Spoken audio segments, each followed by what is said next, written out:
ঠিক না? আজকে যেটা আমার ভাই বলেছেন শুনবেন আপনারা, শুনবেন আপনারা কোনটা শুনবেন? একটাই, ঠিক আছে ইনশাআল্লাহ। হ্যাঁ, এত কইলে তো টাকাও দিতে হবে, বেশি করে টাকা বাইর করেন ইনশাআল্লাহ।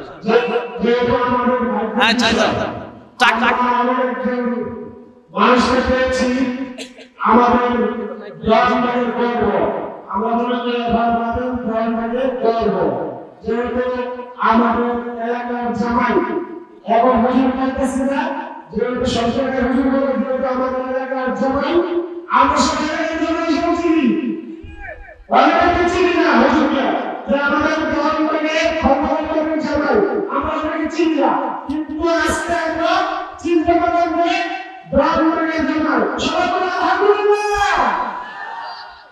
ঠিক আছে।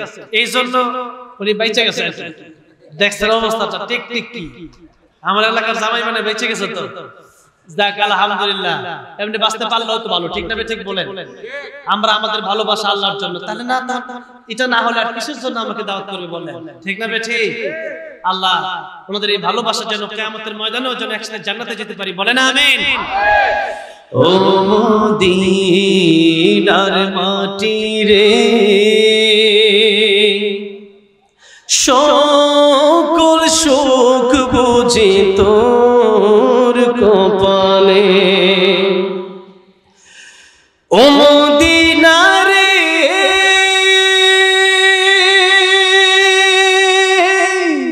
তোর বুকে আমার নাবি, যার লাগি পাগল সবই, যার তরে হইল সৃষ্টি ত্রিভুবন,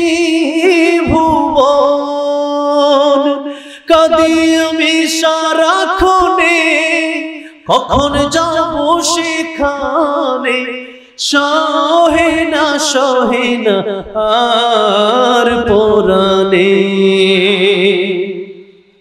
ও মদিনার মাটি রে,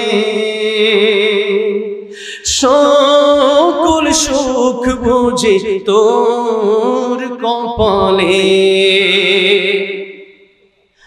ও মদিনা রে পাখি যদি হতাম আমি, উড়ে উড়ে যেতাম আমি, থাকতো না মনে কোনো যাতনা, দেহে নাই পাখায় আমার, সাথে নাই টাকায় আমার, কেমনে কেমনে যাব সেখানে, ও মদিনার মাটি রে, সকল সুখ বুঝি তোর কপালে। আল্লাহ সবাইকে বারবার মক্কা মদিনা যাওয়ার তৌফিক দান করেন, বলেন আমিন।